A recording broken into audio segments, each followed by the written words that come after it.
Hey you guys, it's Victoria. So for today's video, I have something totally different for you guys, something I've never done before, and I'm pretty pumped about it, so I hope that you all enjoy it and find it interesting. So just to give you guys a little bit of background, so a few weeks ago, I was listening to an interview by a best-selling author named Michael Sorensen about his book, and the book is all about how to be an effective communicator. And I was just listening for fun, for personal reasons, because we can certainly all strive to be better communicators. But as I listened to Michael's interview, I just kept thinking about my work, thinking, oh my gosh, this is so relevant. Oh, my clients would really enjoy this.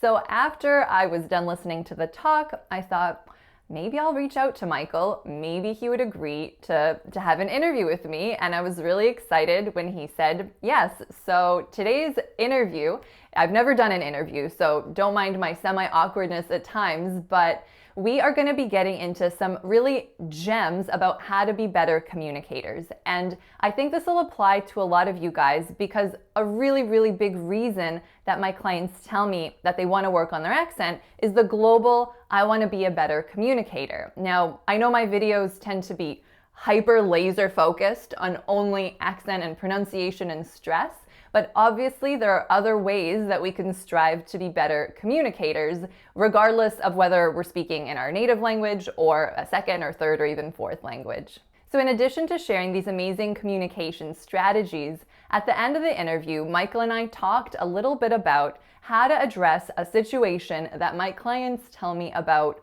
all the time, literally all the time. And that is when you share with someone that you want to learn the North American accent and you're told, don't do that. Why would you do that? Your accent is so cute and charming and it's you. And we're going to get into this. Michael's going to share his thoughts on how to handle such a situation. So before we get to the interview, guys, I just quickly wanted to share with you a little bit about Michael Sorensen. So in addition to being an award-winning author, Michael is a marketing executive and he is also a personal relationship coach. The book that he wrote is called I Hear You: The Surprisingly Simple Skill Behind Extraordinary Relationships. Now, I know it would be appropriate if I had a physical hard copy of his book to show you, but I actually read it on my Kindle. So here it is. There's the book. Anyways, you guys, let's get into it. All right. Hey, Michael, and thank you so much for coming on my channel. You bet. Thanks for having me. Absolutely. So Michael recently published an amazing book that is now an Amazon bestseller. So Michael, please tell us a little bit about your book. Sure. So the book title is I Hear You: The Surprisingly Simple Skill Behind Extraordinary Relationships. And it's a book that I wrote, to be frank, because I wanted to share a skill that I had learned with the world. I won't say that it's the secret, but it's something that I learned through therapy that I realized a lot of people aren't taught. You know, we don't really have uh, a life skills class when we go through typical college education. And this skill, the skill of validation, is something that is tremendously powerful in business communication, in interpersonal relationships of any kind. So, you know, your romantic relationships, family relationships. I learned this skill and relevant principles through years of therapy, and it completely transformed my life. And I started trying to share it with people, and they were a little confused. I couldn't find many articles online.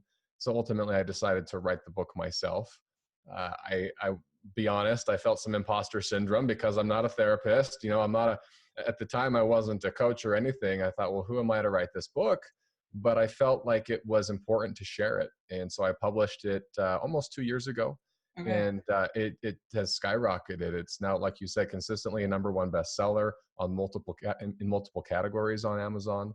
And now I'm speaking on the topic. I am sharing it with the world. It's really cool to see others finding the same success that I found. That's really cool. Congratulations on that success. It's really exciting when, like you were saying, you were like not feeling super confident about it. Then to see it perform like it has, that must be really cool. It has been. Thank you. Excellent. So, Michael, tell us a little bit, like if someone has never heard of the concept of validation, what is validation? How does it work? Give us the Sure. scoop. Sure. So Oftentimes when we talk about interpersonal communication, we talk about the importance of listening, right? We say, oh, it's good to work on your listening skills. Don't talk much, just listen to what they're saying. Mm-hmm. That's true and that's valuable. And what I found though is that it's more than just listening that people are looking for. What they're looking for is to feel like the other person understands them on an emotional level. Right. So when you're talking to a friend or maybe to your spouse and you're sharing something difficult that happened that day, you're venting, you're complaining, oh my gosh, you'll never believe what happened at work today. And you start to go into it. Your spouse might listen to you and understand, oh, they had a hard day. Mm-hmm. That's too bad. And you might say that like, dang, did you try this? Did you do that? You might jump into trying to fix it. More often than not, though, what we're really wanting is just to feel understood. So Mm-hmm. rather than getting suggestions on how to fix it, what we really want is them to commiserate with us, right? Or to say, "Oh my gosh, are you serious? I can't believe he said that to you," so on and so forth. And that's validation. Validation is essentially saying, I hear you. I understand where you're coming from, and I get why you feel that way. And the main premise of my book is that that's what we as humans crave. That's what makes people incredible communicators. It's not just that they listen and understand the words, it's that they connect with the emotion and they show the other person that they feel that. Mm-hmm. I really liked that in your book. I think that was kind of one of the aha moments for me because, I studied speech language pathology. So, of course, I have like a little bit of a background in kind of like therapeutic listening and stuff like that. And one Right. of the most traditional strategies is to kind of mimic back what you heard. But I've never really found that to be effective unless you're adding that component of like genuine and sincere emotion as well. Otherwise, you might as well be like talking to Siri, who can be programmed to say, I hear you saying this. So I think that's really important. Exactly. I mean, I guess you'll know this because you read the book, but I talk in the book about that reflective listening, right? Which is what That's what most of it's us called. are taught to do. And it can feel quite clinical if you're not careful, right? At its most basic sense, it's repeating back the words the other person has said. Exactly. And I share the story in the book about calling a friend of mine who was working on validation. He and I were actually both in this therapy program at the same time. And so I called him. I had a frustrating day at work. And I had said, I was explaining to him what had happened. And in his efforts to validate me, instead he used reflective listening. And it was kind of a poor job at that because he basically said, so let me see if I got this right. You're frustrated because they changed this project at work and you wish you could do this, but da da da da da. And it was almost verbatim what I had said. And I remember just sitting there on the phone and going, well, yeah, like that's exactly what I told you, but it feels so robotic. It didn't, I remember thinking in my mind, I feel like I'm talking to a teleprompt reading tech support agent right now. It Exactly. just lacked that emotional connection and it didn't do what I was looking for. And so that is the difference, like you said. It's that having that emotional connection and showing them not just I hear, okay, yeah, you had that happen at work, but it's, oh, that has to be so hard. Mm-hmm. Mm-hmm. Exactly. So how does one do validation then? Like we're kind of talking about bits and pieces, but what's kind of like a basic how to you could tell someone, especially I'm kind of coming at this from the angle, let's say in the workplace, how do you validate like say a frustrated coworker? Sure. So I'll talk high level, something that I refer to as the 4-step validation method. I'll go real high level and then we can dive into some of the specifics if you'd like. Mm-hmm. Generally, I recommend that people take these 4 steps. The first is to listen empathically. And what I mean by that is listen for the emotion, not just the words they're saying. The second is to validate, which, as we've talked about, is basically saying, I understand what you're feeling and why you're feeling that way. That's kind of the special mix that validation is made up of. It's identifying an emotion and then giving a justification for feeling that emotion. Mm-hmm. So again, an example, let's say your coworker comes to you and let's actually take a positive example here. Validation isn't just for negative issues. Mm-hmm. So let's say your coworker comes to you and he says, oh my gosh, you'll never believe I just got promoted. And generally most people get excited anyway. It's pretty easy to validate that, but you say, no way, that's incredible. Not, nice work. that's great right there. But what's even better is when you can add some justification. So you might say, wow, nice work. Like you've worked your butt off the past 5 years to get that, right? That has got to feel amazing. Mm-hmm. It's extra validating because now you have the two parts, right? You have the feeling of excitement that you're sharing, but then you're explaining why it makes sense that he's feeling excited because he's worked so hard. It shows that acknowledgement. So Exactly. It's like, I noticed you worked really hard yeah, for this. yeah, it's very powerful. So if you listen empathically, you understand what they're feeling. Then you validate with that approach that we talked about. Then the third step is where you would give advice or feedback. If, in this instance, it's not a good example because you don't really give them feedback. Hey, now can I give you advice? All right. And then the fourth step is to validate again. So let's say in this example, you're talking, you're having a good conversation. It's really powerful to end the conversation with a little bit of validation at the end. So the conversation goes one path, one direction, it's winding down, and you say, hey, congratulations again, man. That's really cool and very well deserved. Mm-hmm. That's that last bit of validation that really leaves the conversation on a very positive and connecting note. Mm-hmm. Mm-hmm. Really cool. Really, really cool.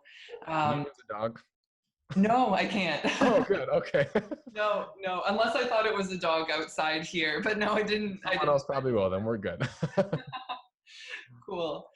So tell me, Michael, what if someone comes to you and it's actually a situation in which you don't agree with the person, and you do get into this in the book, so I know the answer, but tell the viewers, is it possible to validate someone if you actually don't agree with what they're saying?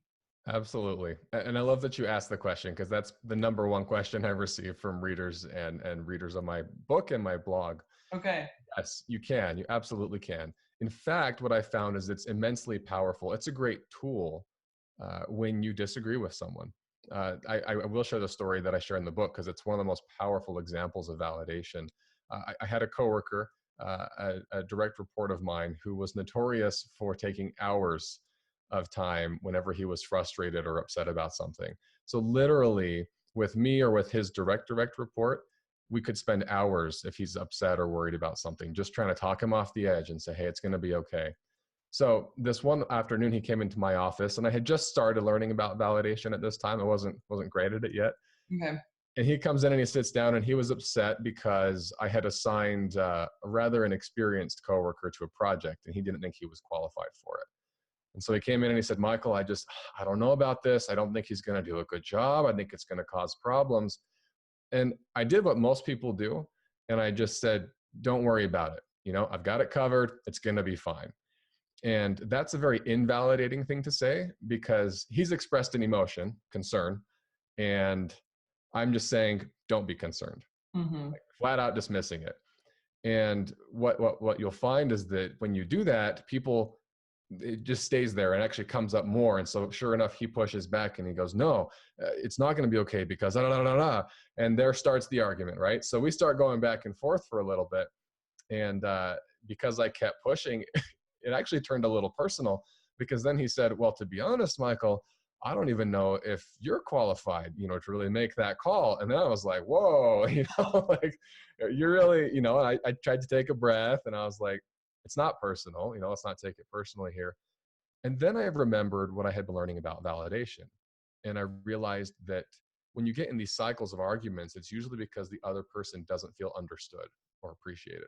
Mm-hmm. And so I stopped pushing back and arguing. And instead I thought about where he was coming from. I listened empathically at this point, and I thought, you know what? I can understand why he's nervous because he doesn't see the full picture. I don't agree with the fact that this other guy shouldn't be on it. And so I decided to tell him that. So I said, you know what, Jace, I actually can appreciate why you're nervous, right? That's the feeling that I identified. And then I gave the justification. I said, because from your standpoint, all you see is this guy being assigned to the project. You don't know the full scope of it, and you're worried he's going to hurt the brand. And the most amazing thing happened. He leaned back in his chair and he said, yes, that's exactly right. Mm-hmm. And then he just stopped. Like there was no more argument. And I thought, oh my gosh, this is working. Like he's actually listening to me, and I said, I get that. In fact, I really appreciate the fact that you're looking out for our brand. And again, he smiled and he said, thank you. And then I was able to now give my advice or my feedback. Once he was heard and validated, then I said, And you know what? I don't think you're seeing the full picture. May I share the full picture? And he said, Mhm. yeah. And then I went on to explain why I had chosen this person, and it actually made sense to him. And that whole conversation wrapped up in about 15 minutes, whereas it would have been an hour to 2 hours. I'm not even exaggerating. 15 minutes. He said, "You know what, Michael? I really appreciate that. That means a lot that you took the time to listen. Thank you." And he leaves my office. It's incredible. Yeah, it was so, I remember leaning back in my chair thinking, holy cow, like that was one of the first moments when I thought, this is a superpower. Like, this is the most amazing management technique. This is the most amazing conversation technique, because it just dissolves walls of defensiveness and it allows you to have candid conversations even when you don't agree with what the other person is saying. Hmm. Have you found in general, other than that situation, that your kind of managing style has changed because of validation? Absolutely, absolutely. It's easy as a manager to feel like you just need to fix everything, right? Or that you're the one in charge and I don't really care what you're saying, just do it. And Right. I find that validating is a far more professional, far more connecting way to work with coworkers, because it allows there to be that respect in the workplace, which everybody wants. And it Absolutely. allows other people to have opinions and to say things that you disagree with, and you can say, you know what, I get that, thank you for sharing that. And let's look at it this way as well. It's Mhm. quite powerful. Totally. Because, like in the example you gave, he was bringing up his concern from a good place, right? So I think it's Right. doubly frustrating if you're trying to be helpful and you're bringing good information to your manager and they don't get it, but you're like, but I want to help you. So I think, Absolutely. yeah, that's Yeah, really that's what you want. That's what you want from your team, and you want them to feel comfortable approaching you. If you keep interesting. shooting them down, if you invalidate everything they say, pretty soon they're going to stop coming to you because they say, well, he or she clearly doesn't care, so I'm not even going to bother telling him anymore. Exactly. Exactly. One thing I found, well, there's so many things I found interesting in the book, but I'm like a real research nerd, and I really liked the study you talked about that showed like the stress responses when people Yeah, weren't validated. Could you talk about that a little bit? I thought that was so sure. Sure. That was a fantastic study that I stumbled upon. So when I was writing the book, there isn't a ton of research, to be frank, on the power of validation, but this particular study really hit the nail on the head. And in essence, what they did is researchers brought in volunteers and asked them to complete a number of arithmetic problems, just math problems, right? I don't quite know what the formulas were, but they had them come in, sit down, and then they would just have them go through a number of problems, and then they would bring a researcher in and they would take a look at it and they would ask how they were doing, right? Was that easy? Was it hard? What did you think? And what they did is they varied the responses from the research assistants. So somebody goes through the first set of problems and the assistant comes in and says, how'd you do? And they say, gee, that's really hard. They would either validate them or invalidate them. So the invalidating response would be, really? People are struggling, but not as bad as you seem to be, or, like, it's kind of rude. Or sometimes it was just, again, shooting down their emotion. So they say it was harder than I thought. No, it shouldn't be. They go, oh, shoot. Or they would validate and say, yeah, these problems are hard problems, right? Or they would say, it's tough doing math without a paper and a pencil. Again, that's validating. Mhm. And what they did is they actually measured their skin conductance levels, which is a basic measure of stress. So Mhm. I guess, as far as I understand it, is basically perspiration levels, Okay. as well as their heart rate. And they would track those two metrics and see what changed from a validating response or an invalidating response. So as they went through, as you might expect, the people who were invalidated, their heart rate just gradually increased. And then they had them to go back and do another set of problems. And then they would come back in and then they would invalidate them. And sure enough, if you're getting that kind of feedback, you get more and more stressed. Like, what's wrong with me? Am I stupid? What's going on? So Mhm. their heart rates went up and their skin conductance levels went up. What was incredible, though, is the people who were validated, their skin conductance levels stayed fairly level and their heart rates actually went down, Hmm. meaning they didn't just stay level on the heart rate, they actually became more relaxed and more comfortable, despite the fact that we're still doing hard math problems. And the takeaway there, obviously, is that validation has incredible physiological powers as well. When someone comes to us with stressful or difficult emotions, if we say, oh, don't worry, you'll be fine, that hurts it, because you're telling them, no, you're not okay to feel that way. And then people kind of turn inward and they feel like they have to bury their emotions, and that increases stress. But Mhm. if we can help them feel them and process them and say, oh, that's tough. I would feel the exact same way. I can't believe that happened to you, so on and so forth. It actually helps them process it, and physiologically can help relieve that stress. It's incredible. It's so cool. Yeah. That was one of the things that, as I was reading your book, my brain was just like, my clients, because as I wrote to you, so many of them, they tell their coworker or their friend, like, I want to work on my accent, I want to sound more like a native speaker.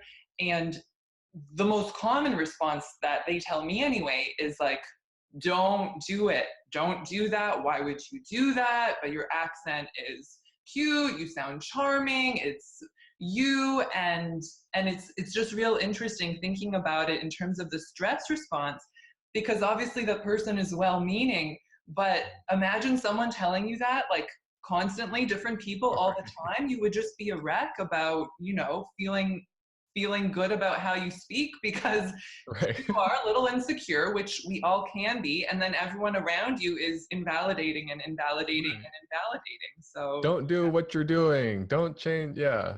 exactly, yeah. So there were many things that made me think of my clients, but that was a really big one. Yeah. Um, Yeah. Another thing that I really liked in the book, and this is kind of moving a little bit away from validation per se, but it's the iPhone effect. And this is such an interesting study. And I think, most of us are guilty of this at one point or another. I was wondering if you could just briefly tell us about the iPhone effect and kind of how we can use that knowledge to make us a better communicator. Absolutely. This study, I agree, is quite fascinating, especially in today's world where smartphones are ubiquitous. They're everywhere. There it is, right?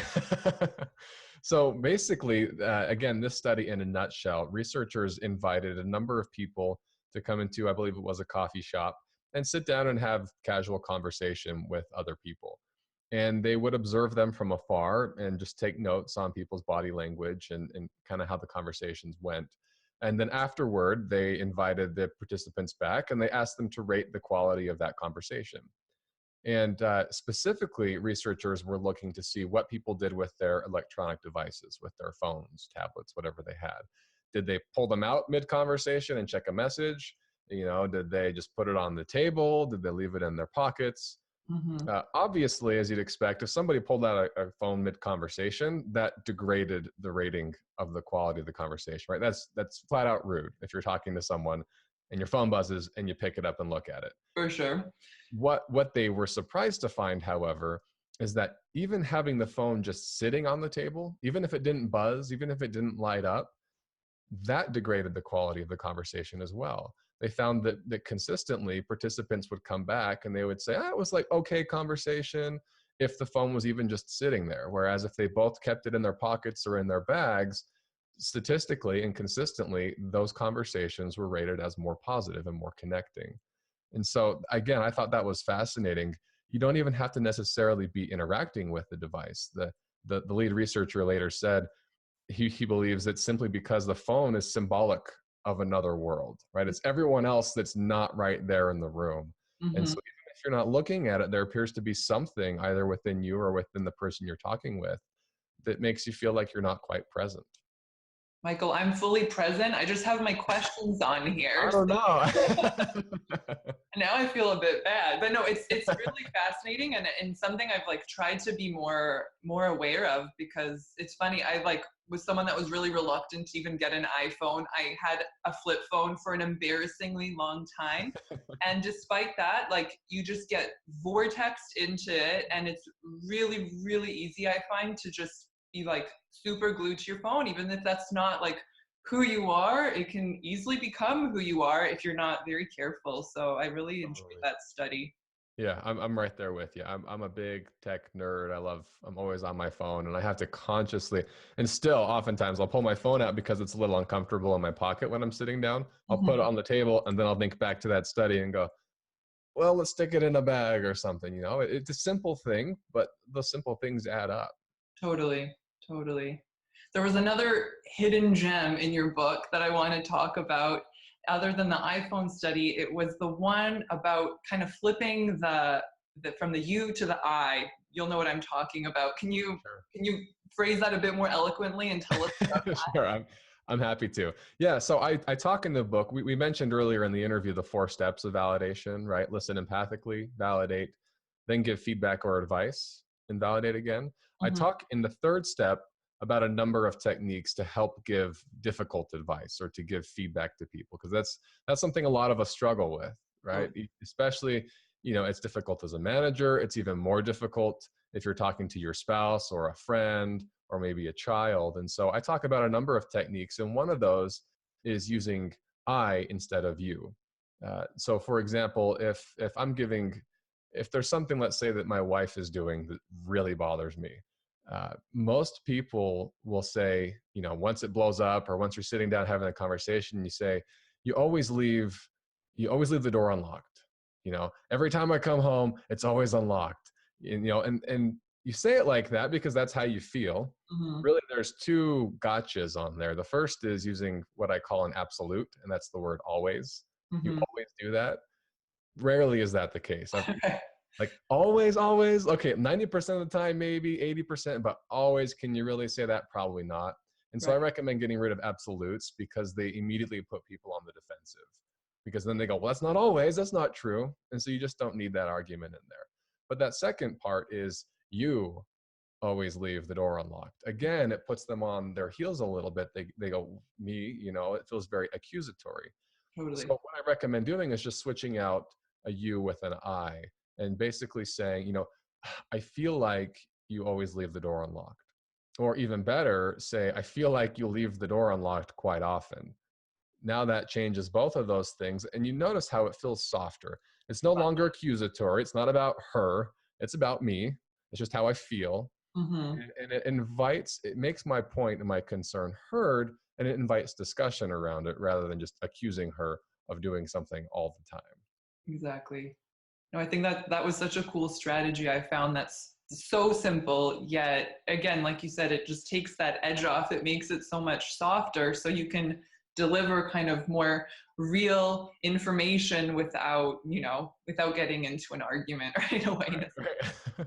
Yeah, and it's powerful, it's valuable, like I said, across the board. Any difficult conversation, if you can make it more about you and your feelings, it's hard for people to argue about that or to argue with that. And it just keeps it more of a balanced playing field. Exactly right.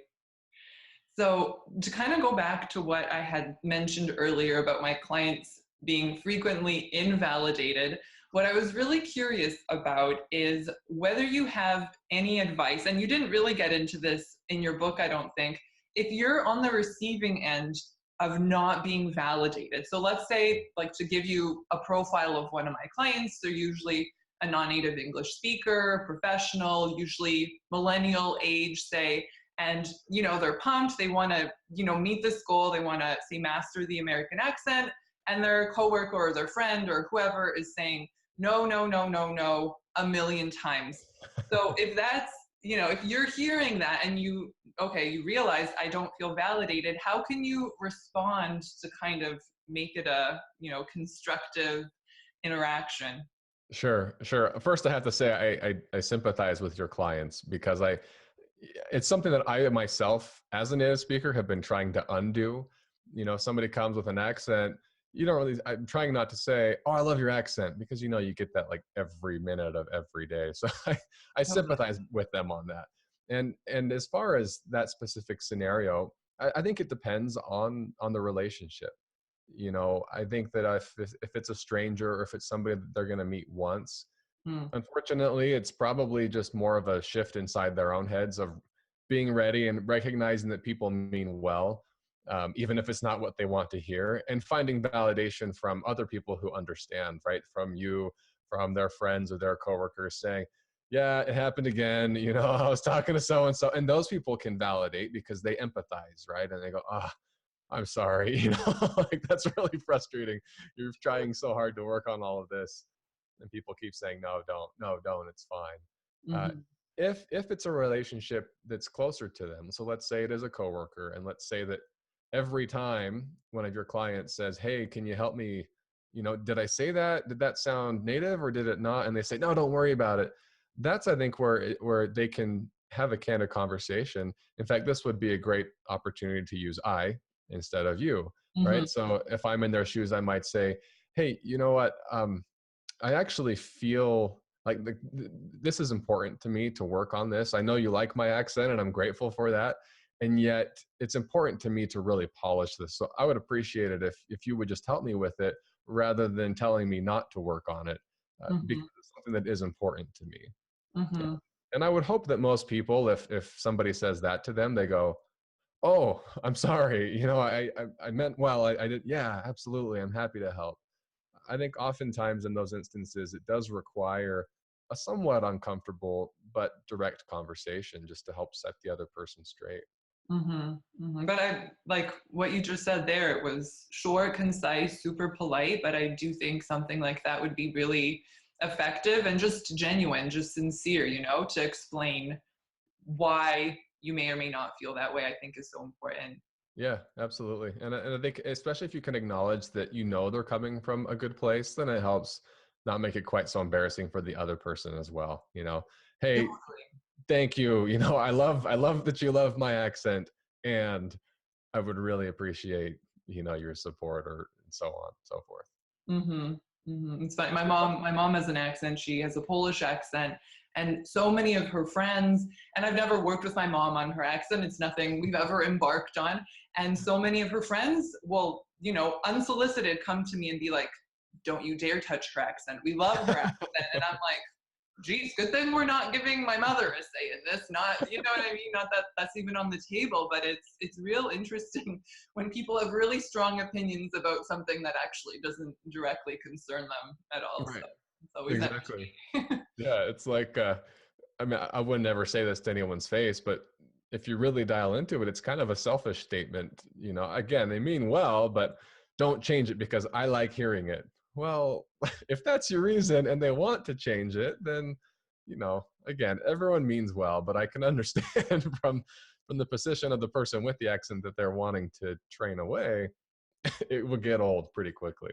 Totally. And they have very valid reasons. Like one that comes to mind, a lot of my males that have a French accent, like I've heard over and over again, your accent is so cute and charming. And a lot of these, again, professional adult men have said to me, like, I'm like a team leader. I don't want to be perceived as cute, So again, it's meant as a compliment, usually cute as a compliment, but in that context, you don't, it's not like I'm going to introduce you on my channel and say, I'm going to have an interview with this cute author. That would just be so inappropriate and bizarre. And it's the same thing. Like, cute Yeah. in the workplace is not something most people are going for. So, Yeah, yeah. yeah. Well, and you hit the nail on the head. I mean, earlier we were talking about this, maybe it was before we started recording, but the importance of strong communication skills in the workplace, especially, really anywhere,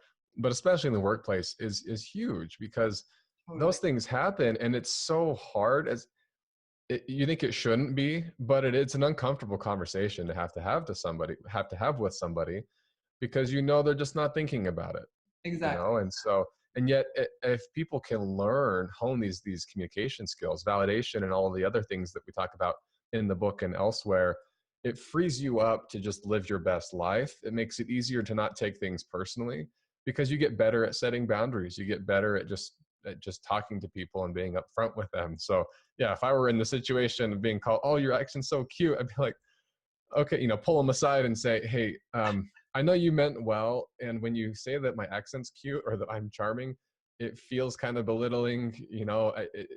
I Yeah, feel like I get put in kind of a bad light with the rest of the coworkers. Would you mind not using that anymore? totally. And being able to do that is powerful, because then you can go back instead of having to cower every time someone, hey, so and so, oh no, they're going to say I'm cute again, right? Totally. It's so patronizing. Right. It really is. Yeah. Yeah. Yeah. So Excellent. I'm thrilled that you're helping them not only with that, but also with just general communication skills and relationship skills.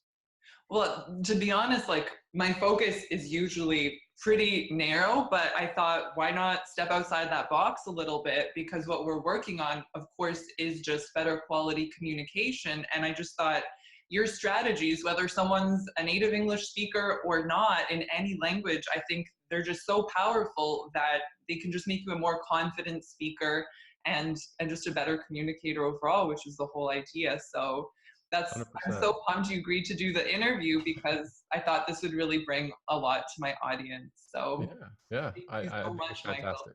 Thank you. Appreciate it. Yeah. Is there anything else you want to add as a final note or? I'll just say that I would love to hear from any of your viewers. If anybody has any follow-up questions, please feel free to reach out to me. You can find me on my website. It's michaelssorensen.com. I continue to post new articles diving deeper into validation or just other general relationship and communication topics. So I'd love to hear from anyone that wants to on that platform. Awesome. Thank you so much, Michael. You bet. Thank you. Have a great day. You too. Bye. Bye. So that is it for our interview, you guys. I do hope that you found it helpful, interesting. I know it's different than the videos I usually make for you guys, but I do think it was a good different. So let me know what you thought in the comments below, and I'll see you next time. Bye.